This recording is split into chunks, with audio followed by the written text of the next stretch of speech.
ہوا میں اتنی طاقت اللہ نے پیدا کر دی ہے کہ انسان ہزاروں کلومیٹر کا سفر جو ہے مثلاً لمحوں میں کر لیتا ہے، گھنٹے، 1.5 گھنٹے، 2 گھنٹے میں کر لیتا ہے، اور ایک طرف سے دوسری طرف ایسا منتقل ہو جاتا ہے۔ ہوا میں یہ طاقت کس نے رکھی ہے؟ کیا انسان نے غور کیا ہے کہ نہیں؟ اگر خدا چاہے تو اس ہوا کو ایسا معمولی بنا دے کہ اس میں وزن منتقل کرنے کی طاقت ہی نہ رکھتا تو انسان جو ہے بے بس ہو کے جو ہے پروردگار کو سجدہ کر لیتا، مگر خدا کی یہ خلاقیت ہے، وہ بے بس بنا کے سجدہ نہیں لینا چاہتا، وہ مختار بنا کے سجدہ لینا چاہتا ہے۔ اگر سمجھ میں آتے ہیں تو ہمیں سجدہ کرو، اور اگر سمجھ میں نہیں آتے تو تمہارے سجدوں کی کوئی ضرورت اس لیے نہیں ہے کہ اگر سارے انسان بھی مجھے سجدہ کریں گے تو میرے رتبوں میں اضافہ نہیں ہو جائے گا، اور کوئی بھی اگر سجدہ نہیں کرے گا تو میرے رتبوں میں کمی نہیں آئے گی۔ میں نے جو تم سے سجدہ مانگا ہے وہ تمہاری عقل کی روشنی میں مانگا ہے، اس لیے کہ تمہیں کوئی ایک گھونٹ پانی پلا دے تو ہاتھوں کو اٹھا کے کہتے ہو کہ نہیں شکریہ، ایک گھونٹ تمہیں کوئی چائے پلا دے تو کہتے ہو بڑا بہترین شکریہ، ایک ٹائم کا کوئی کھانا کھلا دے کئی مرتبہ کہتے ہیں بڑا لذیذ بنا ہے، بڑا اچھا بنا ہے، تعریف کرتے ہیں، جبکہ یہ انسان فقط ایک واسطہ، ایک رابطہ، ایک تعلق ہی تو بنا ہے، ایک ذریعہ ہی تو بنا ہے، ورنہ غذا کو تو پیدا کرنے والا کوئی اور ہے، پانی کو خلق کرنے والا کوئی اور ہے۔ سمجھ میں آتا ہے کہ ہم ہیں تو سجدہ کرو، ورنہ اور یہ سجدہ بھی ہم نے تمہارے عقل کے مطابق مانگا ہے، اس لیے کہ تم تمام انسانوں میں بلکہ یہاں تک کہ حیوانات میں بھی آپ جانور پر بھی اگر کرم کرتے ہیں تو کتا اپنی دھم اور گردن ہلا کے کہتا ہے تمہارا شکریہ۔ تو یہ بات تو جانور میں بھی رکھی ہے جس میں عقل نہیں ہے، تو تم میں تو ہم نے عقل رکھی ہے، چونکہ جانور نے آپ سے سجدہ مانگا کہ آپ کو حیدری حیدری۔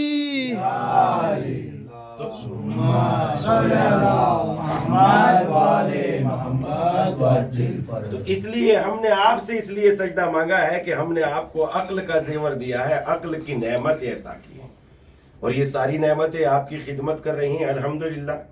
کسی چیز میں بھی آپ کو سب سے زیادہ یہ فکر نہیں ہونی چاہیے کہ کل کیا ہوگا، یہ بھی فکر نہیں ہونی چاہیے کہ میں کیسا ہوں اور میں کتنا اچھا ہوں، بلکہ جب جب اپنی صورت کو دیکھو، میں نے رات کی مجلس میں یہ بات کہی، انسان کے بس کی یہ بھی بات نہیں ہے کہ اگر وہ یہ چاہے کہ یہ ہاتھ یہاں نہ ہوتا تو انسان بتا نہیں سکتا پھر کہاں ہوتا۔ انسان کے بس کی تو یہ بات بھی نہیں ہے کہ خدا کی دی ہوئی عطاؤں میں سے ذرے کے برابر کوئی مشورہ ہی دے دے کہ نہیں یہ کان یہاں نہیں ہوتا، اگر یہاں کے علاوہ کان کی کہیں اور کوئی جگہ آپ بتا سکتے ہیں، بتا نہیں سکتے، اس لیے کہ یہاں کے علاوہ کان کسی اور جگہ پر مناسب نہیں تھا۔ یہ آنکھیں یہاں کے علاوہ اگر پیروں میں لگا دیتا تو یقیناً جو ہے خراب ہو جاتی، اور سر میں لگا دیتا تو آسمان کی طرف دیکھتی، اور اگر یہاں ماتھے میں لگاتا تو ہیل رائج کی طرح ہو جاتی، مگر قدرت نے ایسی مناسب جگہ پہ لگائی ہے۔ تو انسان کے بس کی بات تو یہ بھی نہیں ہے کہ انسان یہی کہہ سکے کہ یہ یہاں نہ ہوتی تو کہیں ناک مثلاً اگر یہاں نہ ہوتا تو بتائیے کہاں ہوتا۔ انسان کہیں بھی جگہ نہیں بتا سکتا، جو چیز قدرت نے جہاں رکھ دی ہے وہ مناسب رکھ دی۔ اور پھر سورہ مبارکہ ملک میں کہتا ہے ہماری کائنات میں بار بار دیکھو، نگاہیں اٹھا کے دیکھو، کیا آسمان میں کوئی شگاف دیکھتے ہو؟ کیا اس کائنات میں نظام میں کوئی گڑبڑ دیکھتے ہو؟ چہچہاتے ہوئے پرندے، دریاؤں میں باتیں کرتی ہوئی مچھلیاں، گھونسلوں میں اس کے مثلا چہچہاتے ہوئے پر سب کے سب اللہ کی تسبیح کر رہے ہیں۔ دلیل کیا ہے؟ دلیل ہے قرآن مجید کی، یسبح للہ ما فی السماوات و ما فی الارض، جو کچھ بھی زمین و آسمان میں ہے وہ اللہ کی تسبیح کر رہا ہے۔ اور یہ لفظ تسبیح یسبح للہ ما فی السماوات، یہ بہت ساری جگہوں پر قرآن مجید میں آیا ہے، یسبح للہ ما فی السماوات و ما فی الارض۔ مثلا یہ کیسے تسبیح کر رہے ہیں؟ ان کو زبان تو ہے نہیں۔ ہاں، تسبیح کی دو حالتیں ہوتی ہیں، ایک تسبیح ہوتی ہے قولی اور ایک تسبیح ہوتی ہے مثلا اختیاری۔ جو قولی تسبیح ہوتی ہے جو زبان سے کی جاتی ہے، مثلا میں یہ کہوں الحمدللہ الحمدللہ، یہ تسبیح ہو گئی ہے تسبیح مقال، اور ایک تسبیح ہوتی ہے تسبیح حال، یعنی بننے والی چیز اپنی حالت کو بیان کر رہی ہے کہ بنانے والا کوئی صاحب کمال ہے تو یہ حالت بتا رہی ہے، اس کے علم کا پتہ دے رہی ہے۔ یہ اے سی میرے سامنے ہے، یہ کیمرہ میرے سامنے ہے، یہ موبائل میرے سامنے ہے، جب میں اس میں تھوڑی سی غور کروں گا تو پتہ لگے گا بنانے والے نے کمال کر دیا۔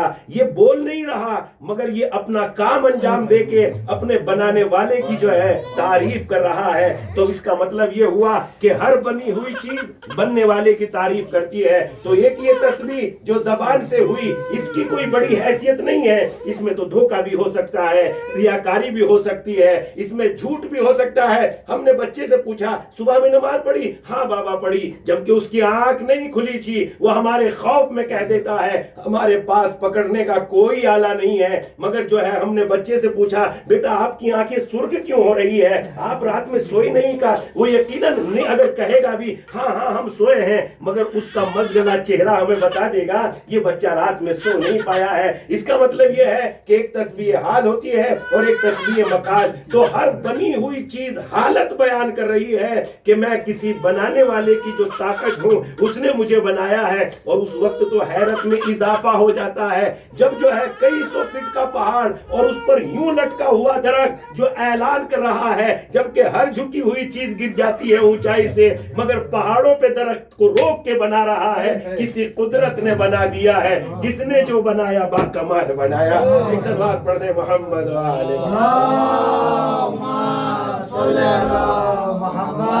چمن گلی گلی، شہر شہر گلی گلی، ہم سب کا مولا، حسنین کا بابا، فاطمہ کا شوہر، جبریل کا ٹیچر، دریا کی لہریں، سورج کی کرنیں، ہم سب کا مولا۔ ذرا زور سے بولو، سب مل کر بولو، ذرا پیار۔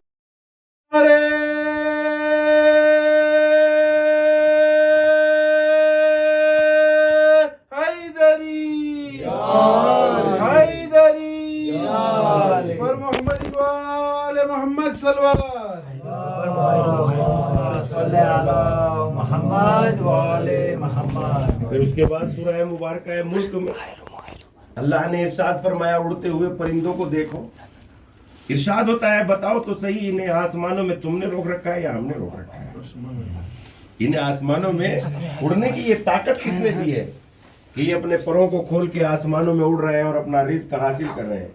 اور اس وقت تو جب سورہ مبارکہ ملک کی اس آیت پر میں نے تفسیر میں دیکھا، اور تفسیر اس وقت تو مجھے بہت زیادہ ہی تعجب ہوا کہ جب پرندوں کی زندگی پر انہوں نے تحریر کیا کہ پرندوں کی زندگیاں بھی عجیب و غریب ہیں، اور پرندوں کی زندگی عجیب و غریب اس طریقے سے ہے کہ یہ راستوں سے سفر کرتے ہیں، مثلا گرم ہے کسی طرف ملک میں تو یہ ٹھنڈے علاقوں میں چلے جاتے ہیں، اور کسی ملک میں جو ہے ٹھنڈی ہے تو یہ گرم علاقوں میں آ جاتے ہیں، اور ان کا یہ سفر سمندروں کے راستوں سے ہوتا ہے، زمین کے راستوں سے نہیں ہوتا۔ اور ایک پرندہ اڑنے کی کئی مہینوں کی طاقت رکھتا ہے، کئی مہینے اڑنے کے بعد یہ اپنی منزل پہ پہنچتا ہے، میپ نہیں ہے اس کے پاس مگر یہ بھٹکتا نہیں ہے، اور اس کے بعد جب اترتا نہیں تو یقیناً کوئی ہے جو اڑتے ہوئے فضاؤں میں پرندوں کو رزق دے رہا ہے۔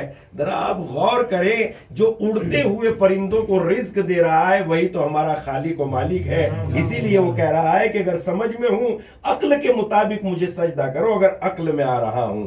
اگر میں چاہتا تو سورہ مبارکہ نور میں اللہ نے ارشاد فرمایا اگر ہم چاہیں تو انسان کو جو ہے سجدے میں پیدا کر دیتے، اور یہ قرآن مجید کی اس طریقے سے تفصیل ہے۔ کیا تم نے نہیں دیکھا ہم نے کچھ جانوروں کو ایسا پیدا کیا کہ جب وہ چلتے ہیں تو ان کے پیٹ زمین پر رگڑتے ہوئے گھسرتے ہوئے چلتے ہیں، مثلا جیسے سانپ چلتا ہے تو آپ دیکھیے اس کا پیٹ زمین پر گھسرتے ہوئے چلتا ہے۔ کچھ چرندوں کو ہم نے کچھ چرند چوپاؤں کو ایسا بنایا جب وہ چلتے ہیں تو گویا رکوع کے بل چلتے ہیں۔ گائے بھینس بیل کو دیکھ لیجئے، جب یہ چل رہے ہیں تو بالکل رکوع کے بل اس طریقے سے چل رہے ہیں۔ کچھ کو ہم نے ایسا بنایا جب وہ چلتے ہیں تو ان کی پیشانی زمین پر لکیر کھینچتی ہوئی چلتی ہے، اور یہ اس بات کی طرف اشارہ ہے انسان ہم چاہیں تو تجھے سجدے میں ہی پیدا کر دیں تو قدرت رکھتا ہے جس پروردگار عالم نے مجھے ایسا بنایا ہے وہ خدا مجھے سجدے میں پیدا کر سکتا تھا کہ نہیں کر سکتا تھا؟ یہ بناوٹ کیا میرے اختیار سے ہوئی ہے کہ میرے